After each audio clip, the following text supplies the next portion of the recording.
สวัสดีท่านผู้ชมสบายดีเสาร์ของมื้อวันที่12กุมภาพันธ์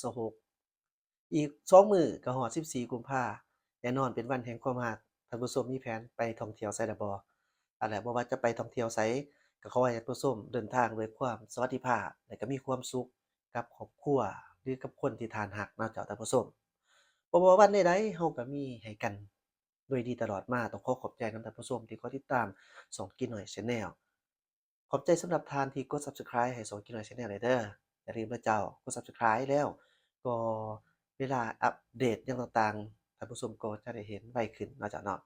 แล้วมื้อนี้เฮามาเบิ่งเกี่ยวกับนครหลวงเวียงจันทน์เฮานี่ถือว่าเป็นโฉมหน้าใหม่อีกก็ว่าได้เนาะเพราะว่าถ้าหากว่ามีหยังที่ปลุกสร้างขึ้นมาใหม่นี่ก็จะเฮ็ดให้มีสีสันเพิ่มขึ้นให้สมคำว่านครหลวงเวียงจันทน์เป็นเมืองเอก หรือว่าเป็นเมืองหลวงของประเทศลาวเฮาเกี่ยวกับข่าวนี่เจ้าท่านผู้ชมแม่นการสร้างสรรค์พัฒนา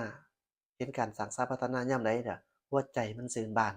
ถึงเพิ่นบ่ได้จ้างเราแต่เราก็เอาข่าวมาให้เบิ่งบางเทื่อเพิ่นเห็นคลิปนี้เพิ่นอาจสิจ้างเราก็เป็นไปได้เนาะเจ้าท่านผู้ชมสำหรับข่าวนี่เจ้าท่านผู้ชมมันเป็นการสร้างสรรค์พัฒนาห้างสรรพสินค้าเนาะมีชื่อว่าก๊อกก๊อกเมกาประตูไส้ นี่แหละสถานที่ตั้งของเพิ่นก็อยู่สี่แยกประตูไส้นครหลวงเวียงจันทน์นี่แหละเจ้าท่านผู้ชมถือว่าในปัจจุบันนี้นี่การก่อสร้างของเพิ่นนี่ใกล้สำเร็จเสร็จสิ้นแล้วเดะอีกบ่พอเท่าใดเพิ่นก็จะเปิดให้บริการอย่างเป็นทางการโคราชเกียมเปิดโตอาคารศูนย์การค้าขนาดใหญ่ก๊อกก๊อกเมกาประตูไส้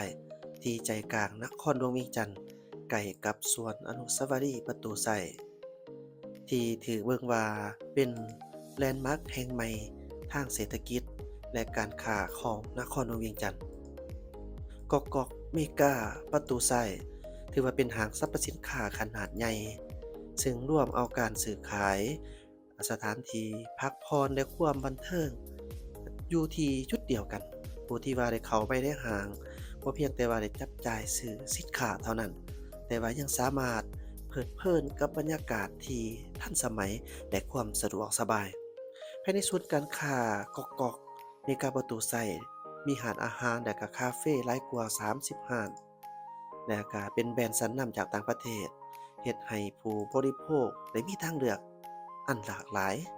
และก็สามารถเลือกบริการได้ตามความต้องการ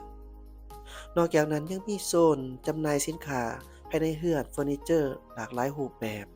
มีสวนสนุกสำหรับเด็กน้อยมีการควบคู่กับศูนย์แห่งความงามหรือว่าสปาเติมตอบโจทย์ครอบครัวในทุกช่วงวัยพ่อแม่ก็สามารถพักผ่อนในขณะที่ว่าลูกๆเด็กๆก็มีบ่อนดินอย่างปลอดภัยภายในห้างได้มีเครื่องแต่งกายโดยแบรนด์ชั้นนำจากต่างประเทศพร้อมด้วยมีบ่อนโชว์รูมขนาดใหญ่ มีรถเข้าร่วมหลายกว่า10แบรนด์ดัง มีทั้งรถไฟฟ้าและก็รถน้ำมันแล้วสำหรับการเกิดขึ้นของก๊อกก๊อกเมกาประตูไส้บ่เพียงแต่สะท้อนให้เห็นถึงการเติบโตของภาคการค้า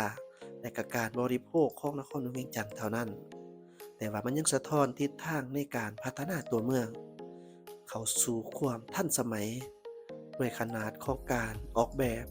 และการครบวงจรของศูนย์การค้าแห่งนี้เป็นว่าจะดึงดูดนักชอปปิงและก็ผู้ที่มีกำลังซื้อ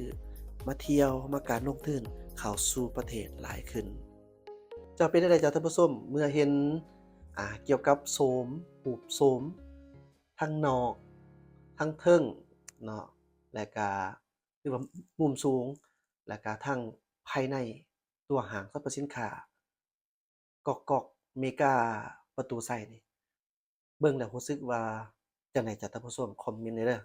ทันสมัยใหญ่แม่นบ่เจ้าใหญ่เนาะคันสิเว้าแล้วนี่ก๊อกก๊อกนี่ที่มานี่ก็แม่นเป็นของทางนักธุรกิจจากประเทศเกาหลีใต้เนาะที่เพิ่นได้เข้ามาลงทุนอยู่ที่ สปปลาวโดยเฉพาะแม่นทางนครหลวงเวียงจันทน์นี่แหละจ้ะท่านผู้ชมสำหรับก๊อกก๊อกนี่มีหลายเจ้ามีหลายรูปแบบที่เพิ่นได้เฮ็ดธุรกิจเนาะบ่ว่าจะเป็นนี่ก๊อกก๊อกมูฟนี่ก็คือประเภทพวกรถไฟฟ้าหั้นน่ะเจ้ารถขนส่งสาธารณะ ก๊อกๆที่เป็นสีส้มท่านผู้ชมก็จะเห็นดีนั่นแหละว่ามีทั้งรถขนาดน้อยหุ้มมีแอร์แล้วก็มีทั้งประเภทพวกรถไฟฟ้าที่เป็นโล่งหรือว่า Open Air เนาะ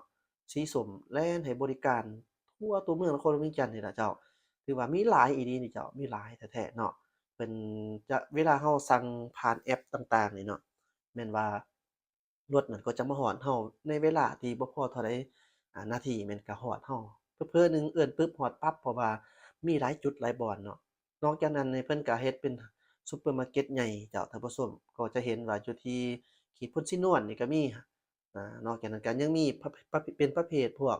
มินิเนาะมินิมาร์เก็ตอยู่ตามแต่ละบ้านในนครเวียงจันทน์นี่หลายอีหลีเจ้าท่านผู้ชม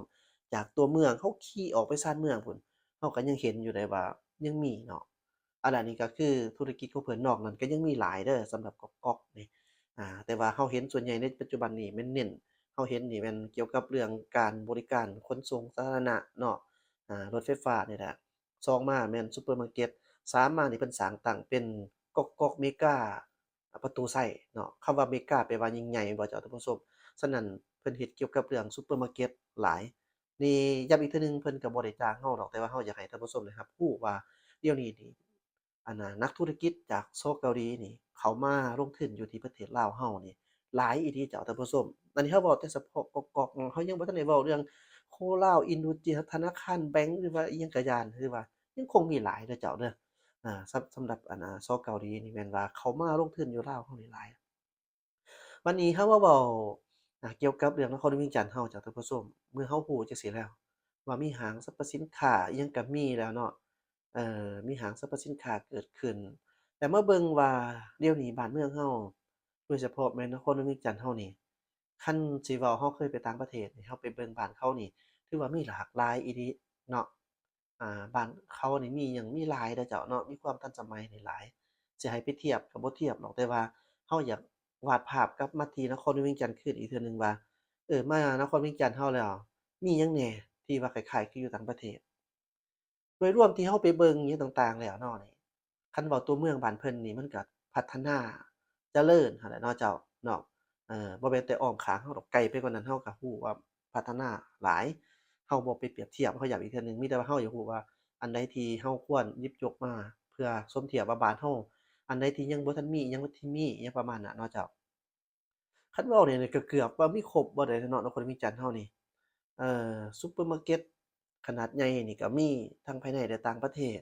เนาะคือท่านผู้ชมรู้นำกันล่าสุดเมื่อกี้นี่มาเปิดขึ้นอยู่ข้างศูนย์การค้าลาวไอเต็กนะก็ใหญ่แม่นบ่ก็มีแล้วแบบทันสมัยอิหยังต่างๆน่ะมีเนาะมีซุปเปอร์มาร์เก็ตขนาดใหญ่มีทั้งห้างสรรพสินค้าขนาดใหญ่คือเรารู้นำกันอยู่แถวถนนคูเวียงโดยเฉพาะแม่น อยู่จุดหนองจันหั่นล่ะเจ้าในขอบเขตนั้นแม่นว่ามีห้าง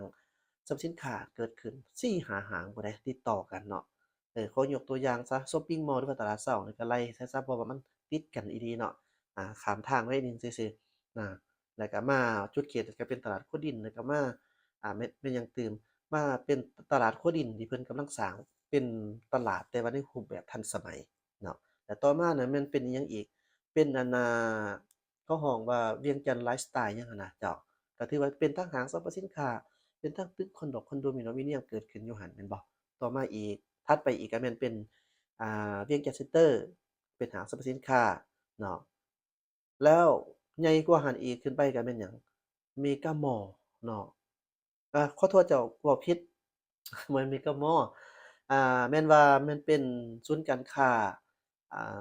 ของทางพรรคซันหั้นนะเขาฮ้องว่า World Trade Center เนาะโดยรวมในโครงการของเพิ่นตัวบ่อน World Trade Center นี่มันจะมีหลายๆโครงการเด้อเจ้าท่านผู้ชมตั้งแต่ว่าซื้อห้างสรรพสินค้าตัวอันนั้นเพิ่นใช้ชื่อว่าเป็นอันพรรคซันซื่อๆเนาะแต่ว่าโครงการมันชื่อ World Trade Center จะรวมเอาทุกอย่างครบวงจรอยู่นั้นนอกจากหั้นถัดไปอีกเนาะทางด้านซ้ายขวามือก็กำลังจะเกิดขึ้นมาใหม่คอนโดที่มีขนาด ตึกที่มีขนาดความสูงถือว่าบ้านเราก็มีเกือบว่าเบิดแล้วเดะนี่เนาะอ่าเกี่ยวกับเรื่องการอ่าคมนาคมนี่ BRT นี่เนาะมีแล้ว BRT นี่ถ้าแม่นว่าหลายคนว่าโอ้บ่มักก็อยามันได้สร้างขึ้นมาแล้วจ้ะท่านผู้ชม คันสิเฮ็ดบ่สิเฮ็ดปิดทุบถิ่มก็เสียผลประโยชน์นั่นล่ะทั้งสู่ว่านำใช้ให้มันเกิดผลประโยชน์โดยที่บ่ให้มันมีการที่อ่าสร้างความยุ่งยากในการเดินทางของการเข้าออกตัวเมืองโดยเฉพาะแม่นว่ายานพาหนะหลายนี่ก็โอเคก็คือกันกับเราเห็นผ่านมานี่เพิ่นก็มีการลัดแก้หลายอย่างเนาะบ่ว่าจะทุบเนิบทุบเทิบแล้วกัน BRT ออกอิหยังต่างๆเพิ่นก็เฮ็ดเนาะอันนี้เพิ่นก็เห็นได้ถึงความจำเป็นของการใช้ยานพาหนะก็เพื่อว่จะนำไปสู่ทางที่ดีกว่าว่าซั่นซะเพิ่นจั่งเฮ็ดแบบนั้นเนาะถือว่านั่น BRT เราก็มีเนาะเราก็นับไปใส่แล้วยังมีหยังอีก ถนนนี่ก็ได้รับการอัปเกรดก็ค่อนข้างว่าดีตึกรามบ้านช่องก็มีเกิดขึ้นโผล่ขึ้นตึกสูงก็มีเนาะถึงว่ามันน้อยแต่ว่ามันก็มีแล้วเจ้าท่านผู้ชมคันไล่แต่เบิ่งถนนมันก็หลายหั้นแหละเอาจังซี่ซะแต่มันบ่คือเก่าว่าซั่นซะเอาง่ายๆอย่าสิไปสนหลายดอกเกี่ยวกับเรื่องตึกสูงเพราะว่าหยังเพราะว่าบ้านเขามันคนมันหลายแล้วก็แผ่นดินบ่อนจุดที่เขาอยากอยู่อะมันเต็มแล้วเนาะฉะนั้นสิให้มีเรือนเป็นของตัวเองมันก็ยังยากอยู่มีแต่ของตัวเองอะนะ ฉะนั้นก็ต้องได้เฮ็ดตึกสูงๆเพื่อสื่อสรรค์บรรยากาศขึ้นไปเอาสิซะเอิ้นว่าสื่อสรรค์บรรยากาศซะเนาะเนื้อที่สูงเท่าไรมันก็มีเนื้อที่เพิ่มขึ้นเราก็จะเห็นว่ามีการตึกสูงมีเมืองติดตึกสูงเวลากลางค่ำกลางคืนเปิดแสงสีขึ้นมันก็เบิ่งคือทันสมัยขึ้นแต่ว่ามันก็เป็นแน่นอนถ้าคันบ่มีเงินสร้างมันสิสร้างได้บ่ก็แม่นแท้เนาะจ้ะท่านผู้ชมนี่ก็ถือว่าบ้านเรานี่มันก็มีหยังที่หลายแล้วเดะเนาะนอกจากนั้นเกี่ยวกับเรื่องอ่าอิหยัง สนามบกสนามบินก็มีรถไฟความเร็วสูงเราก็มีแล้วเรามีหยังเกือบครบเบิดแล้วเดะนี่เจ้าท่านผู้ชมบ่ได้ขี้ร้ายได้ในประเทศลาวเรานี่เนาะมีแต่ว่าบางเมืองบางบ้านนี่นะเส้นทางมันยังบ่ทันดีนี่อันนี้มีบ่มียังมีอยู่ถ้าหากว่าเราปรับเกี่ยวกับเรื่องถนนหนถอกหนทางได้นี่เจ้าท่านผู้ชมได้หมดเนาะแต่ว่าตอนนี้นี่บ่ทันได้ต่อไปก็สิได้เนาะแต่ว่าบ่ฮู้ว่าล้นหรือช้า ถ้าหากว่าถนนหนทางบ้านเราดีเนาะดีจนหมดแล้วนี่นะรับรองว่าเรานี่มีครบเลยเดะเดี๋ยวนี้เนี่ยเรายังขาดตกบกพร่องบ่อนเส้นทางนี่แหละเจ้าเนาะอาหมายความว่ามันยังบ่ทันได้มีครบหมดทุกบ่อนอะนะจะเอิ้นว่าขาดตกบกพร่องคันมันสมบูรณ์มันก็คือความสมบูรณ์แม่นบ่เจ้าแต่ว่าก็เข้าใจเนาะในการพัฒนามันต้องขยับไปข้างหน้าหั้นแหละต่างแต่ว่ามันบางบ่อนนี่ยังมีผลกระทบเดือดร้อนหลาย คือเราเห็นนำกันว่าอ่านักธุรกิจเนาะขนส่งประเภทพวกรถบรรทุกสิ่งของอันน่ะรถบรรทุกเกี่ยวกับขี้ดินขี้ดอนแล่นเฮ็ดให้ประชาชนเดือดร้อนนี่นะเนาะเพิ่นจนได้ว่าเอาไม้ไปกั้นล่าสุดนี่ทางกระทรวงยทคก็ออกแจงการมาแล้วเดะเป็นไผที่เฮ็ดธุรกิจเกี่ยวกับเรื่องนี้ขนส่งดินดอนตอนหญ้าอิหยังต่างๆนี่ถ้าหากบ่รดน้ำเนาะหรือว่าหินแห่หยังก็อย่าเนาะถ้าหากบ่รดน้ำแม่นว่าถูกปรับไหมเนาะแล้วก็ บ่ให้แล่นประชาชนเพิ่นเฮ็ดแบบนั้นเนาะอันนี้ก็ถือว่าเรายังแต่เส้นทางเนาะย้ำว่าบางจุดบางบ่อนเท่านั้นบ่ได้หมดเนาะฉะนั้นก็หวังอย่างยิ่งว่าคงจะมีครบเจ้าในอนาคตเนาะนอกจากนั้นมีหยังอีกเนาะถ้าหากนครเวียงจันทน์เรานี่ก็คือว่ามีหมดอะเดะแต่ว่าต่อไปนี่บ้านเราถนนนี่จะแออัดขึ้นหลายญ้อนการเพิ่มขึ้นของยานพาหนะเดี๋ยวนี้เรามีนโยบายพิเศษเกี่ยวกับรถไฟฟ้าแฮ่งจะเฮ็ดให้ อ่าบริษัทนำรถไฟฟ้าเข้ามาหลายคุมื้อนี้ก็หลายแพงแล้วเนาะ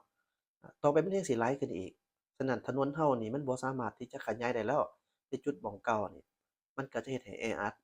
นี่เพิ่นก็คืออนาคตนี่ถ้าหากว่าบ่มีการอัปเดตหรืออัปเกรดถนนหนทางอีกนี่โดยเฉพาะแม่นเฮ็ดทางยกระดับบ่บ่อนใดที่มันควรเฮ็ดจั่งซี้คันเพิ่นบ่เฮ็ดนี่แน่นอนว่านครเวียงจันทน์เราอยู่ยากเนาะโดยเฉพาะเป็นการสัญจรในอนาคต อ่าก็คิดว่าเพิ่นจะเฮ็ดเนาะจ้ะท่านผู้ชมอันนี้ก็เรามาเบิ่งว่าปัจจุบันนี้นครเวียงจันทน์เรามีใบหน้าที่เปลี่ยนโฉมไปหลายอาแล้วก็กลางค่ำกลางคืนนี่เนาะคันเป็นไปได้เราก็อยากให้มีดอกไฟมีแสงสว่างเพิ่มขึ้นตอนนี้เราก็เห็นว่าบางบ่อนนี่บ่มีฮอดไฟเนาะเจ้ามีเสาไฟแต่ว่าบ่มีแสงสว่างอาศัยแต่แสงสว่างนำหางห้านทั้งข้างเรือนข้างทางหยังประมาณนั้นมันก็บ่ทั่วถึงเราก็จะมักเห็นว่ามีการปุ้นจี้กันเนาะเห็นบ่ เพราะว่ามันมืดเดะนอกจากนั้นก็เกิดอุบัติเหตุง่ายเสี่ยงต่อการเกิดอุบัติเหตุอีกเนาะคนดื่มเหล้าดื่มเบียร์ก็หลายบ้านเรานี่คันมีไฟแสงสว่างเพิ่มขึ้นมันก็จะลดผ่อนบ่หลายก็น้อยเจ้าท่านผู้ชมเอ้าโดยรวมแล้วตอนนี้เรามานำเสนอเกี่ยวกับเรื่องการสร้างสาธารณะโดยเฉพาะแม่นนี่แหละโครงการของเพิ่นนี่เนาะแต่เราก็ร่วมว่าอยากให้รู้นำว่านครเวียงจันทน์เรามีหยังแหน่ในตอนนี้ถ้าหากว่าพอมักฮักบ่เป็นประโยชน์ก็อย่าลืมกดไลก์กดแชร์ กด Subscribe ให้ช่องของ Kidoi Channel เด้อเจ้าอย่าลืมขอบใจหลายๆสบายดี